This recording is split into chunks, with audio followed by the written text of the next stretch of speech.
Good morning everybody, it's 20 to 9 in the morning and I just thought I'd quickly show you the front room, which is why I've been kind of quiet on YouTube, because my missus has had me decorating. She's helped where she can, but she's been working from home, so I have done most of it. But yeah, I'm quite pleased with it if I'm honest. Jackson seems to like it, don't you mate? Enjoying the new sofa? Hey, good boy. So yeah, just thought I'd let you know that's what I've been up to. Still got the rest of the house to do, so don't look at that just yet, but well pleased with that. My PC was there, it's now there. Telly was there, it's now there. Yeah, very pleased with it. But in today's video, I've but let me put you down somewhere. Put you up here.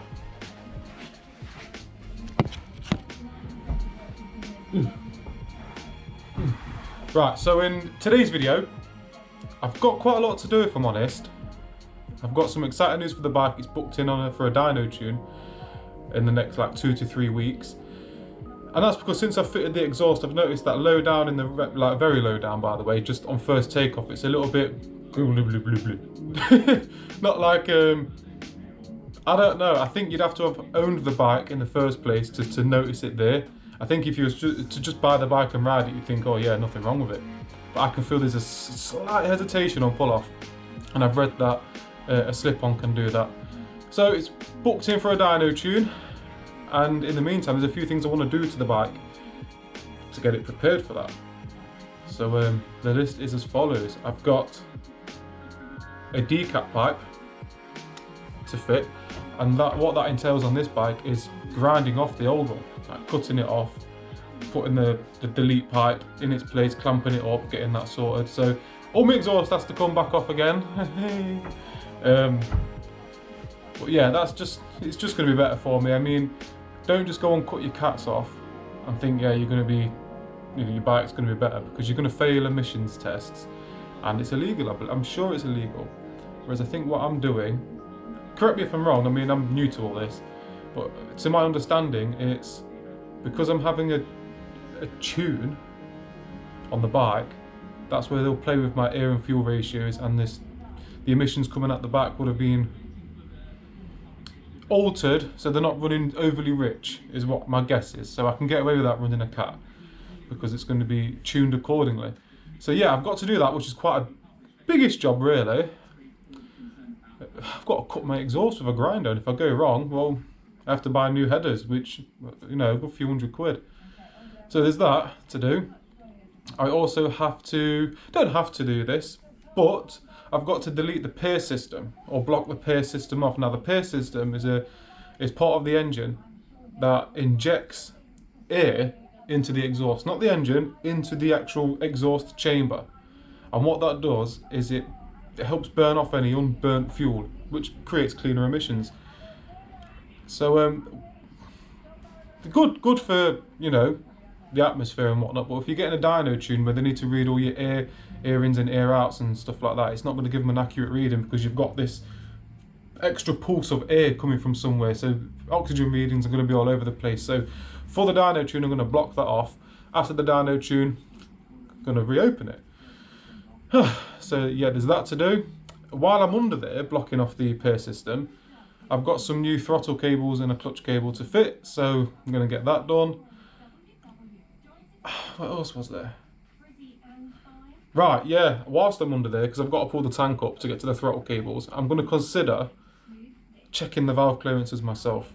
I've watched the videos 100 times, and if I'm slow and steady and careful, I should be able to manage it. So, wish me luck guys, let's go and crack on.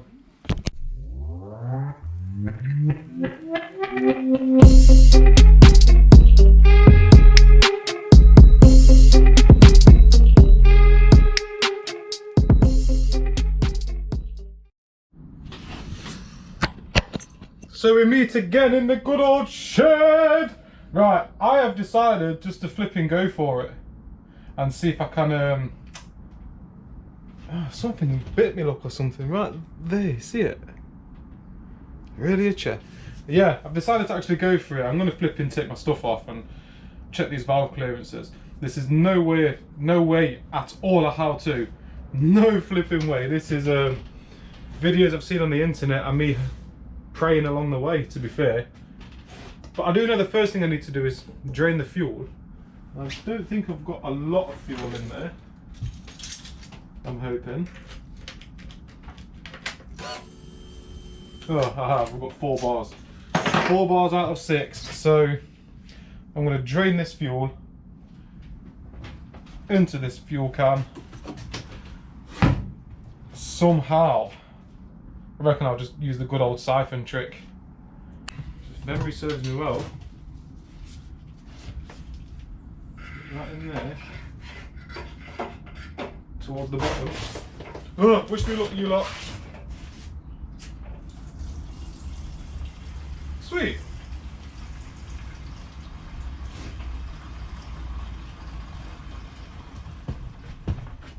Oh, god damn, it smells good. I love the smell. For the first 5 minutes. Right, so I'm going to continue to do that. And then I'll come back when fuel tank's empty, okay? But look, my decap pipe arrived. Let's go see if this is the right.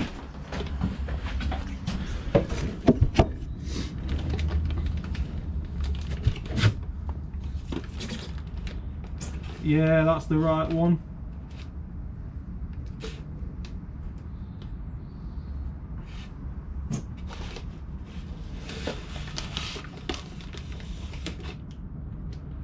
Yep, that looks right to me.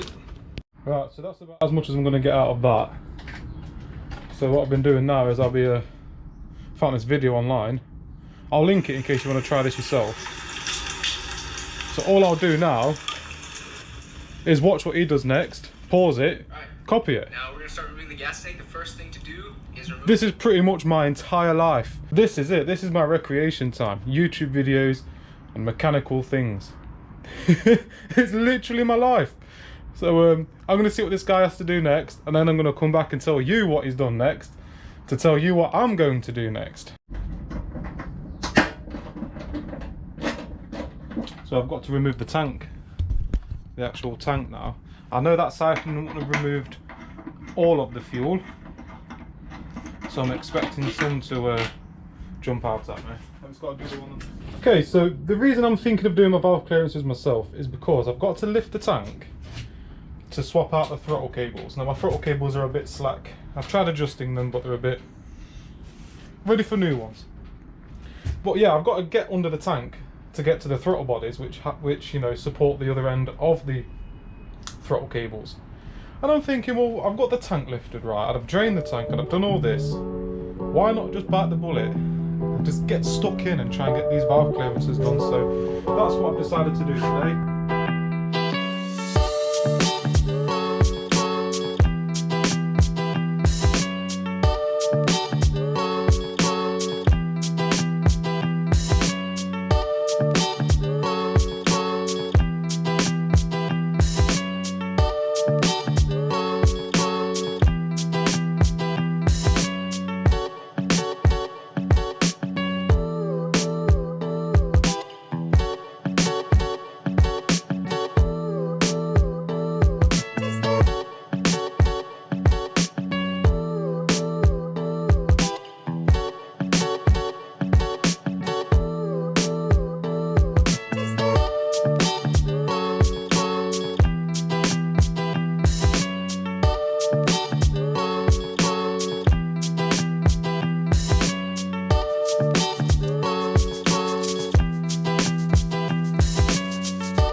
This is a big job, big job, and it's still scaring me.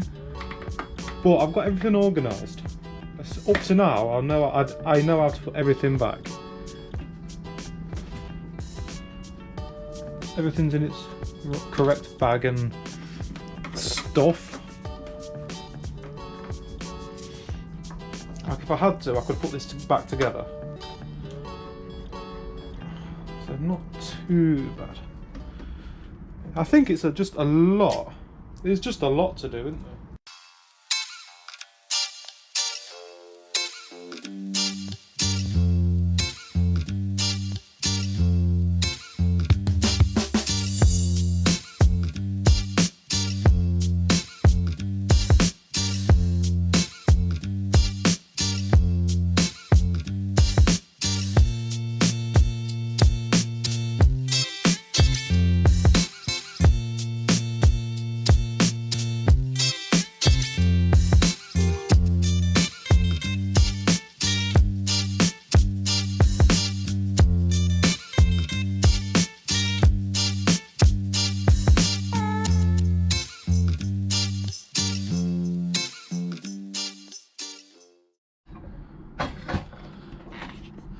So I've been tugging away wondering why it's not coming out, and there's one just in there.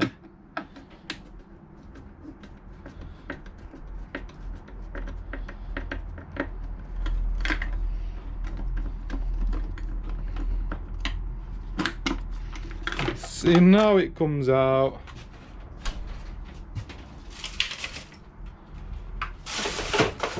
That's all air filter stuff. All air filter stuff goes there. Oh la la, look at this. Looks very engine style. Very engine like. I'm gonna say now that we have to take these off, because this is gonna have to come out of this housing, and these look like they're in the way. But I will confirm.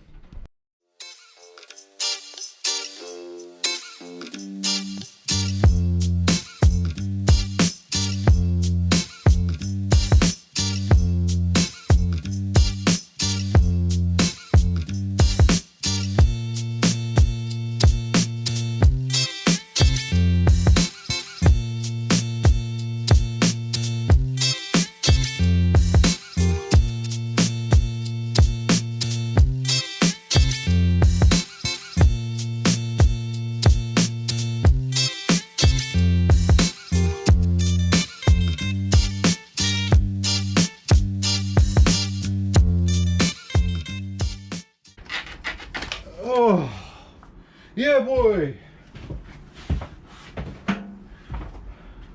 So now let me explain with pictures as to why I'm going to attempt my own valve clearances. Because in order for me to change my throttle cables, I have to get to here. Look. Throttle cables. Wop, wop, wop, wop.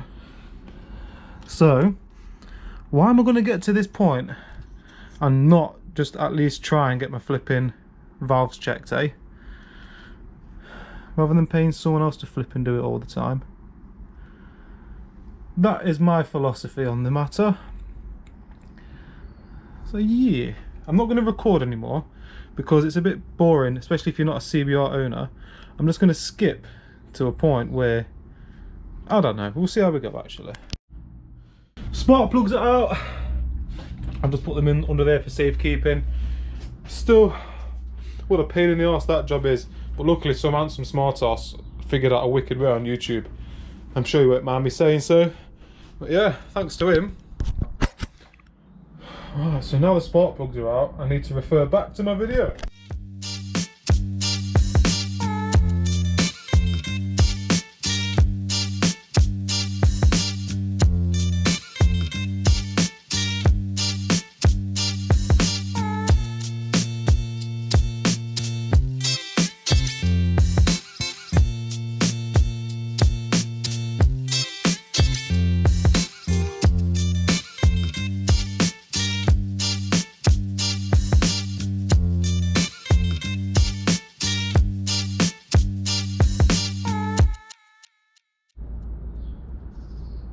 Right.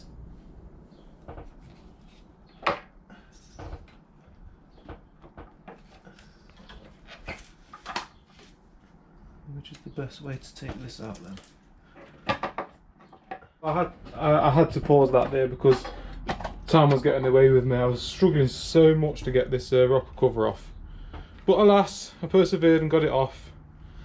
Just had to go for it, stop being a bit of a scaredy cat. So I can't really do much today because I've not got any feeler gauges. So what I am going to do is set it up for tomorrow, order the feeler gauges off Amazon. Hopefully they come tomorrow, it's Friday. Yeah, they're normally pretty good at delivering on a Saturday. Keep this safe and clean. And then tomorrow I can get to checking the valve clearances. How cool is that I've got to this point though? Unbelievable. And that'll be it for 16,000 more miles. I'm just really hoping they don't need adjusting, because that is a whole new world of stuff there. But yeah, buzzing for today. So I'm going to love you and leave you till tomorrow. So I was going to wait till tomorrow, but I couldn't. I went to Halfords and I picked up some feeler gauges, and I'm looking at my Haynes manual now, and it is saying valve clearances on the cold engine, with the intake valves should be, so I need to write that down. Intake valves should be between 0.17 and 0.23. So 0.17 to 0.23, and the exhaust should be between 0.25 and 0.31. So as long as I'm within that range, my bike is good. Let's hope it is in there, because adjusting the valves is it's a whole new headache. So yeah, let's do it.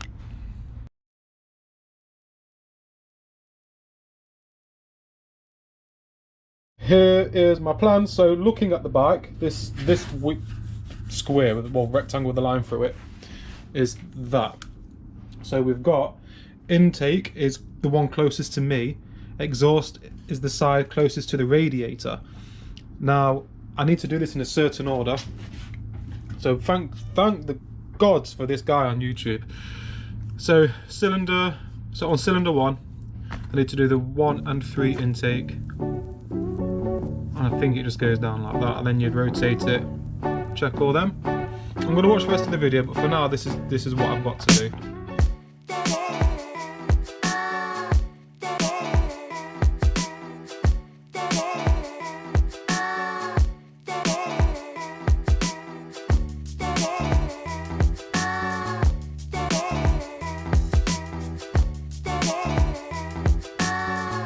Okay guys, we're looking good. I've just done cylinders 1 and 3 on the intake, and both fit snug at the 0.18mm, which is perfect because it needs to be between 17 and 23. So I'm very happy with 18. What I need to do now is turn the engine around 180 degrees and do cylinders 2 and 4, but on the exhaust side, and I'm looking for 0.25 to 0.31 on that. So first protocol. So the engine's been rotated 180 degrees.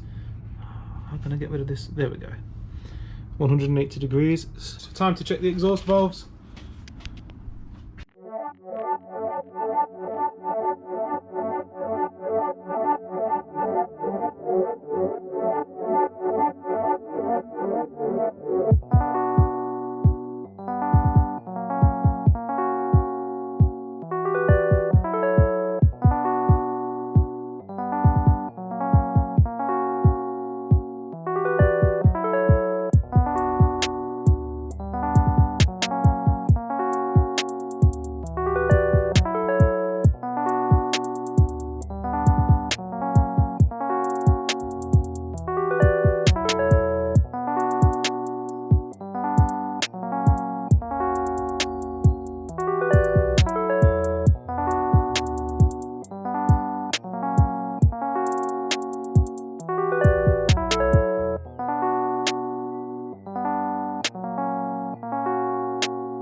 One valve.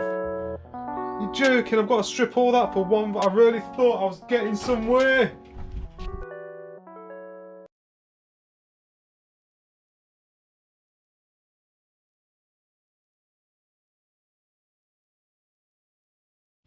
There we go, guys. I've got my cams out. I've tied the chain up because apparently it's not fun fishing for that in there. So yeah, that's just knocking about in there. Not too sure I'm going to go about reinstalling that because it was quite hard to get out. But I've took the cam hat off, which was sat here, which is here, and inside there, where that kind of silver dot is what's called a shim.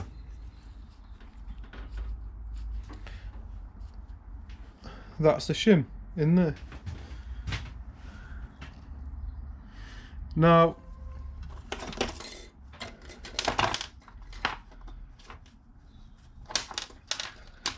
what this does? God, I got my gloves on.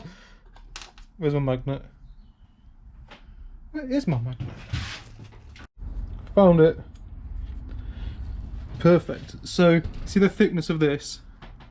This measures in, on my measuring tool, 1.8 millimeter. Now, these are your shims, by the way.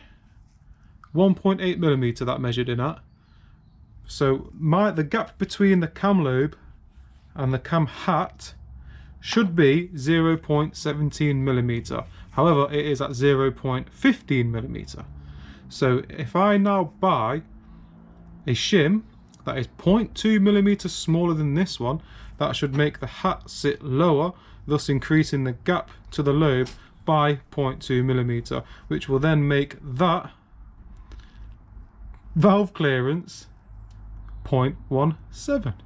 But I'm going to go for probably 3. I'll go 0.3 less than that, just to give me a bit of leeway. You've got like 0.5 leeway either side.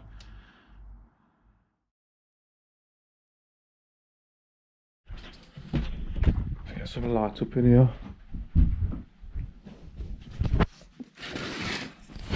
Oh. There we are again, geezers. Oh, excuse me, good morning. So, I say good morning, it's 9:45. It feels a lot earlier because I had a bit of a late night last night. Yeah, so it feels really early, even though I'm normally up for about 7:30. But I'm on my way to a place called SPR Racing in Ruddington. And that's the place that I'm going to fit my power commander and do my remap, Dyno tune.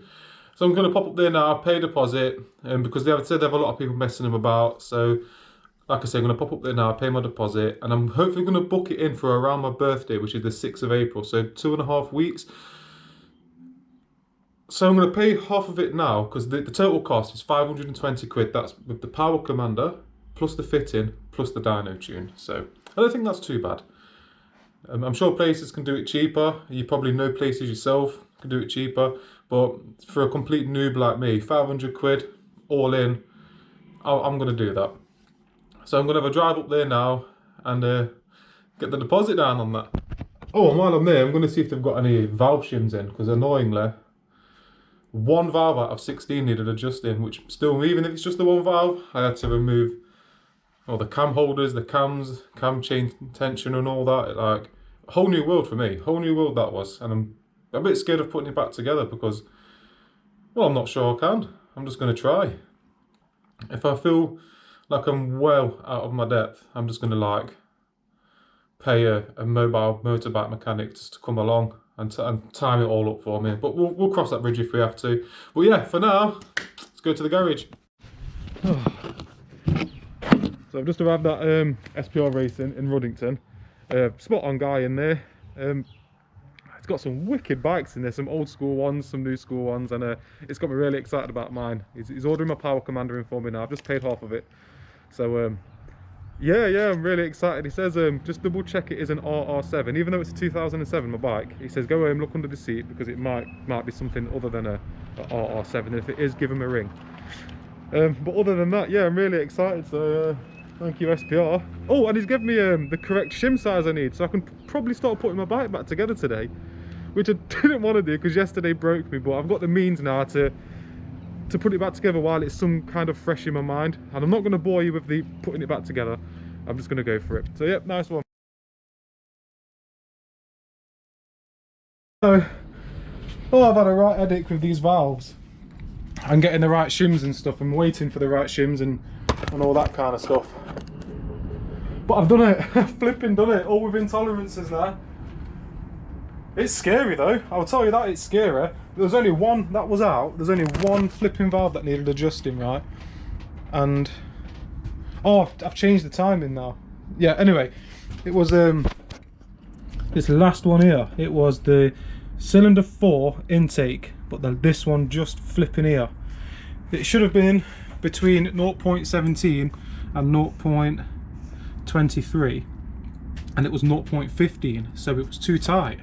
So what that means is I needed a smaller shim to increase the gap. I got the first measurements wrong. I went 2 mil smaller rather than 0.2 mil smaller like a flid. And then I don't know if I got it wrong again or what, but yeah, I can't remember what size I bought the second time. But I put it all back together, checked the clearances, still too flipping big. And I was like, do you know what? If I can't get it this time, I'm just gonna flipping chuck it back. Like, we'll give it someone else to sort out. But I got a 1.75 mil shim. In fact, I ordered a couple of shims and I ordered 2 of the same by mistake. Oh my god, am I flipping? That valve is now, well, I've checked them all again, but that valve is now, yeah, this is a 0.18 feeling it. Oh yeah, flipping, I've changed the timing, haven't I? But yeah, I've flipping done it, and I'm so flipping happy, and I've learnt a lot. These little things, look, these little things can cause so much grief. But yeah, I just thought I'd share the elation with you. But now, really, the hard part's coming, because I've got to remember how to put this. Look, the flip, man. Radiator's hanging off, spark plugs are out. Head down. I'm gonna just crack on with it. Another quick update. Rocker cover's back on, spark plugs are in, coil packs are on. I've put my peer system delete plates on. New throttle cable. I don't know why you have 2, but they're on, nice and adjusted. There's the old ones. Next step now is build up the top half of the airbox, I believe. Got some good news and I got some bad news. The bad news is that garages have just made a bit less money this year. Because the good news is I've only gone and flipping done it, and I've only gone and sorted my valves out. I can't believe I've done it. Only one was out, and it was a ball ache trying to figure out the right shim. I bought the wrong shim in the first place, put my bike all back together, checked the valve clearances, and it was still well off. And I was like, oh, for goodness sake, like, what on earth do I do? I had to strip all the bike back down, take all the cams back out, and all that kind of stuff again. And then, yeah, I just got my maths wrong on the shim. So I bought the correct shim, put it in, built it back together, and it flipping works. It works. So right, anyway, what I wanted to say was, while I missed, some chap has asked me in the comments, I'll reply to that hopefully tonight, about how I wired in my gear indicator. I won't make a whole video on it because it's not that difficult, but what I will say is I'll link you to the gear indicator I bought. When you get under the seat here, you'll see this plug, right? Wire it like, well, I say wire it like so. The instructions this came with were bang on. You have to pin this plug yourself, you see. But in case you get confused, tab end bit, bottom right red, top right blue, top left black. Plug that in there, in that one plug you've got spare by your fuse box and all this. It's literally a spare plug. And I just fed mine very quickly, it goes behind the fairings, and then I just stuck it there. Sometimes they come ready programmed, but in case yours doesn't, dude, I'll link you in the video in the description as well to the video I watched that showed me how to sync that with my bike. Hope this helps, mate, and like I say, follow the video I watched and you shouldn't have a problem. I'm going to leave the video there because I've covered quite a lot of boring things. So I'm sorry about that. I know a lot of it's just been in the shed looking down into a stripped out engine. Some of you might find that interesting. I imagine a lot of you wouldn't, but these are just things I'm doing, and that's the whole idea of this channel, was just to bring you along with, you know, with me on my journey and what I do. And yeah, it's all essential, it's all necessary. I've done quite a big, massive job there with those valve clearances. I've still yet to fit the decap pipe, and I think that's it. Just fit the decap pipe, give the bike a good super clean, because I've got oil and grime everywhere on there, and that'll be in the next video. Anyway, so it's all dyno prep is what I'm going for now. But while I'm here, I just wanted to say, you lot are just unbelievable. I've got so many more subscribers just in the past week. I can't believe it. I think what was I on? Like nearly 800 now, I think. 790 or something like that. And 790 of you actually like my videos enough to hit subscribe. So thank you so much for that. Could I ask one favour? Right, it's my birthday coming up. My birthday on the 6th of April. Today's the 28th of March, so it's like a week and a bit away. Please, could you just hit subscribe for me? Because I'm trying to get to 1,000, and I can't see it because it's like 200 subscribers in the space of 10 days. But imagine if I could get to 1,000 before my birthday. That would be amazing. And what an amazing present that would be. So if you're not subscribed, please just subscribe. And I said this from the beginning, that I wouldn't beg for people to subscribe and I wouldn't keep asking, but I'm going to, just for this push to 1,000. After 1,000, I'm not even going to mention it. It's up to you lot if you want to subscribe, but I just need to get to that milestone of 1,000. So if you could just hit that button, I would be... Oh, I said hit the button. Oh no, no, scratch that. So if you could just press that subscribe button, I'd be so happy, I'd be so grateful. So thank you very much for that. And obviously, it goes without saying, to everyone who's watching my videos, everyone who has subscribed, the biggest of love to you all.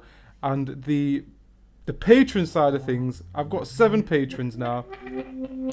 Oh, it's just unbelievable. I just can't get across in words properly how grateful I am. I just want you to all know that I am superbly, amazingly, fantastically grateful.